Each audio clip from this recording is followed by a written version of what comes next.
Hello नमस्कार, मेरा नाम पुष्कर और आप देख रहे हैं पुष्कर की टेक। आज अपन बात कर रहे हैं RSCIT का जो आज एग्ज़ाम हुआ है 21 तारीख को।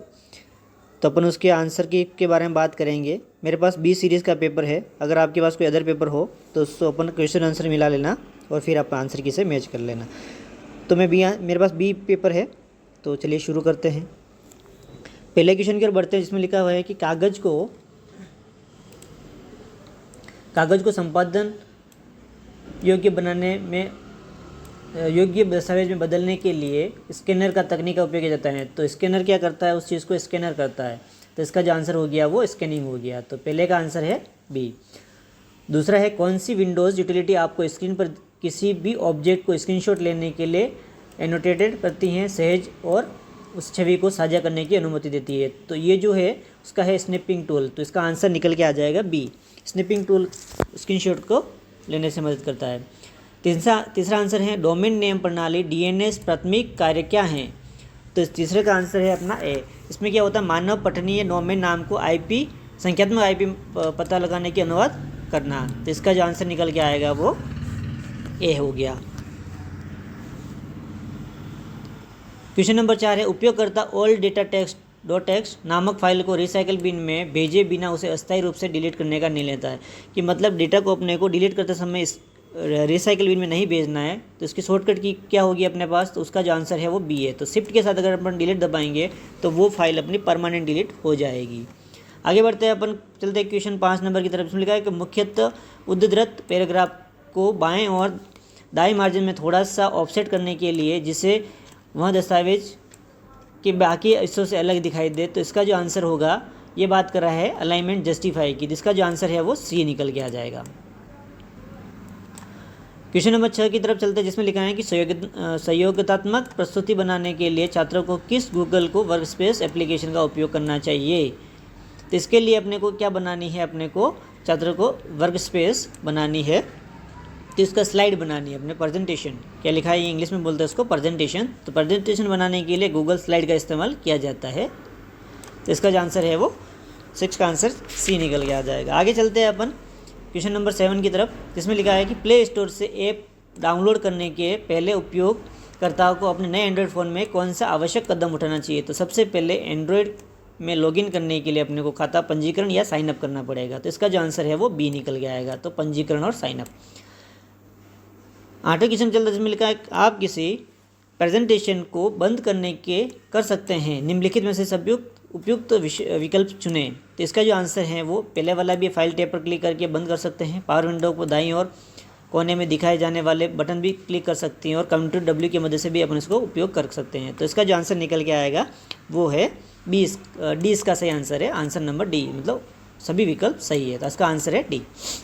आगे चलते हैं क्वेश्चन नंबर 9 की, जिसमें लिखा है निम्नलिखित में से ऑपरेटिंग सिस्टम का वैध उदाहरण नहीं है। तो कौन सा उदाहरण नहीं है, तो देखो ये सारे विंडोज़ में आते हैं, ये हो गए। लेकिन जब क्रोम होता है वो एप्लीकेशन सॉफ्टवेयर होता है, एप्लीकेशन सॉफ्टवेयर है। तो ये क्या होता है, ये उसका उदाहरण नहीं है। तो इसका जो आंसर है वो बी इसका सही आंसर है।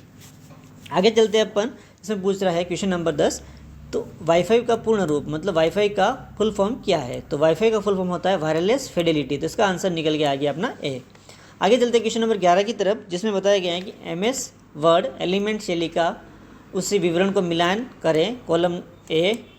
तो इसमें अपन ए से लगाकर इसमें मिलान करना अपने को। हेडर क्या काम करता है, प्रोटेक्ट क्या होता है, औचित्य सिद्ध करे, और सबस्क्रिप्ट क्या होता है। तो इसमें क्या होता है, फर्स्ट है हेडर। तो हेडर का काम क्या रहता है कि प्रत्येक मुद्रित शेष पाठ ग्राफिक दोहराता है। मतलब हेडर में लिखने वाली वो चीज़ हर पेज के ऑटोमेटिकली वो दर्शा जाती है। दूसरे का हो गया प्रोट्रेट का मतलब होता है कि पृष्ठ अभिविन्यासी जहाँ ऊंचाई चौड़ाई से अधिक होती है, मतलब क्यों हो जाएगा।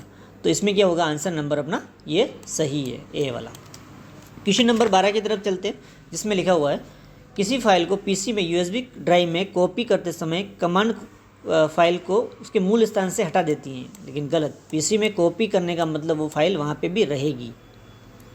तो मतलब पहला क्वेश्चन, तो पहला जो इसका जो कथन है वो गलत है, ठीक है। फिर दूसरा कथन क्या है, MS वर्ड में, ये तो गलत हो गया पहला वाला। फिर दूसरा कथन क्या है, MS वर्ड 19 में डिफ़ॉल्ट लाइन स्पेसिंग 1.5 पे, प्रत्येक पैराग्राफ में 10 पॉइंट, मतलब पैराग्राफ अगर लगे हो सेकंड पैराग्राफ, उसमें आपने बस ये सही है। तो यह है मतलब पहला गलत और दूसरा सत्य। ठीक है, तो इसका जो आंसर है वो बी निकल के आ जाएगा। आगे चलते हैं अपन क्वेश्चन नंबर 13 की तरफ, जिसमें लिखा हुआ है कि प्रेजेंटेशन एक संग्रह है। प्रेजेंटेशन क्या है? स्लाइड। तो इसका जो आंसर हो गया वो डी हो जाएगा। 13वें का आंसर डी मिल गया आपको।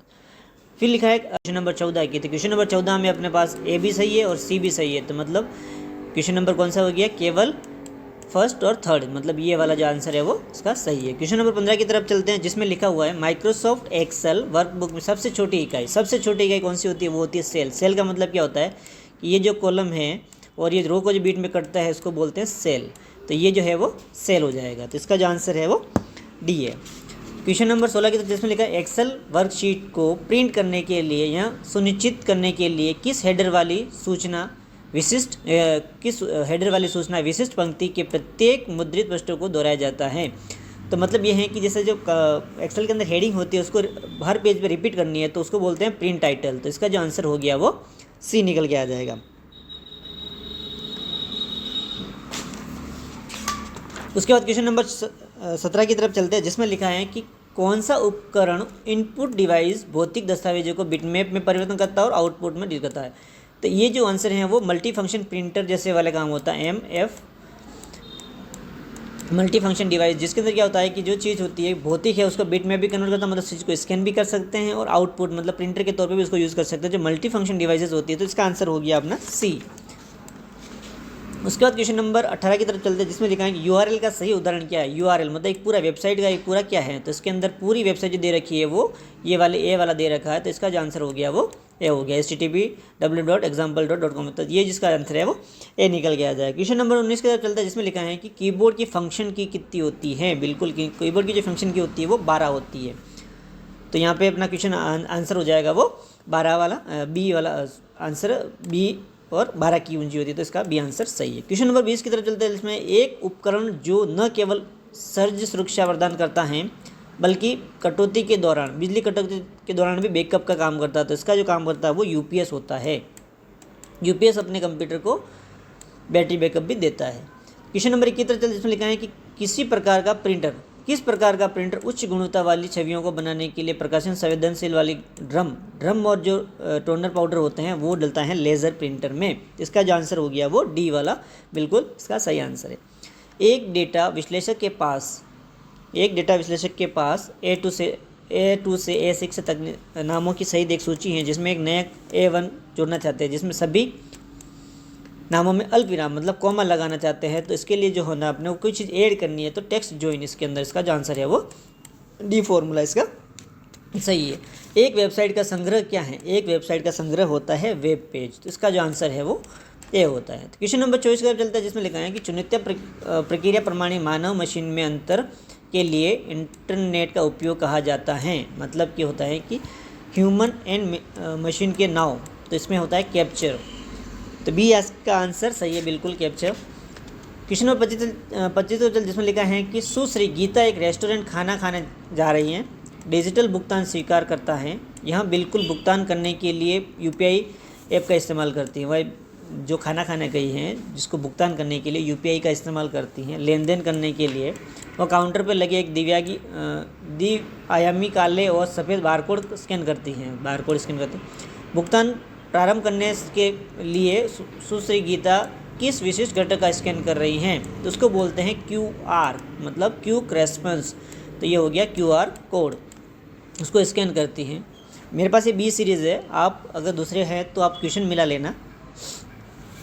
क्वेश्चन नंबर 26 की तरफ चलते हैं अपन, जिसमें लिखा हुआ है कि रुपे कार्ड के संदर्भ में NPCI का फुल फॉर्म क्या है? तो NPCI का फुल फॉर्म होता है national payment corporation of India, तो इसका जो आंसर है वो सी निकल के आ जाएगा। क्वेश्चन नंबर 27 की तरफ चलते, जिसमें लिखा है कि मोबाइल में से निम्नलिखित में से कौन सा मोबाइल डिजिटल वॉलेट का उदाहरण है? तो मोबाइल डिजिटल वॉलेट का होता है पेटीएम। क्वेश्चन नंबर 28 के जिसमें लिखा है कि ईमेल अटैच को कहा जाता है, ईमेल के अंदर जितने भी अटैच करते हैं उसको क्या कहा जाता है? तो उसमें है कोई भी दस्तावेज जिसे संलग्न किया जा सके और ईमेल के साथ भेजा सके, तो इसका जो आंसर है वो डी निकल के आ जाएगा।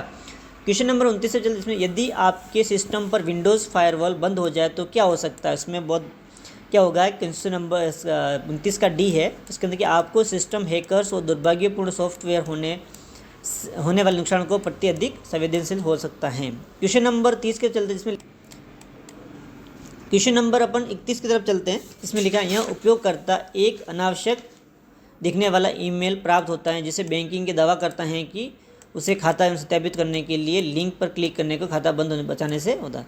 कि मान लो आपको उसे कोई मेल आया जिसके अंदर लिखा है कि आपका खाता बंद हो सकता है, उसको सत्यापित करने के लिए पिन दर्ज करने को कहता है। तो यह ईमेल प्रकार का सामान्य खतरा है। तो ये जो खतरा है वो किस प्रकार का आता है, ये जो कहलाता है वो फिशिंग अटैक में आता है। तो जो 31 का आंसर हो गया वो अपना सी निकल के आ जाएगा। क्वेश्चन नंबर 32 की तरफ चलते हैं, जिसमें लिखा है, राजस्थान सरकार द्वारा शुरू किए गए राज्य ई ज्ञान पोर्टल का मुख्य उद्देश्य क्या है। तो इसका जो मुख्य उद्देश्य होता है वो छात्रों को ऑनलाइन शिक्षा वगैरह के बारे में। तो इसका जो आंसर हो गया वो डी निकल के आ गया, छात्रों को डिजिटल शिक्षा सामग्री का उपलब्ध कराना।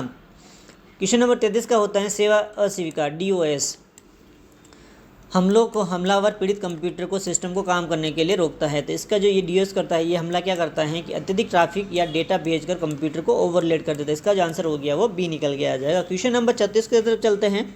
इसका जो आंसर है अपना क्वेश्चन क्या है, राशन जन आधार योजना के तहत किस परिवार के सदस्यों को आमतौर पर परिवार का मुख्य नामित किया जाता है। तो इसका जो आंसर होता है वो ए है, 18 वर्ष से अधिक या उससे समकक्ष आयु की महिला के लिए प्राथमिकता दी जाती है, वो महिला को दी जाती है, इसलिए इसका जो आंसर होता है वो ए सही है। क्वेश्चन नंबर 35 चलते हैं अपन।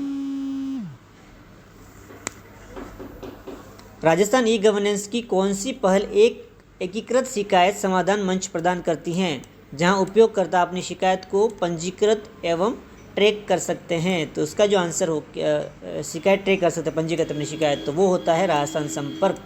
इसका जो आंसर हो गया वो 35 हो गया। उम्मीद करता हूँ आपको 35 में से 35 सही आए होंगे। वीडियो अच्छा लगा हो तो लाइक करो, चैनल को सब्सक्राइब करो। मिलते हैं नेक्स्ट वीडियो में, तब तक के लिए जय हिंद, वंदे मातरम। और कमेंट जरूर करना कि आप लोगों के कितने सही हुए हैं आंसर।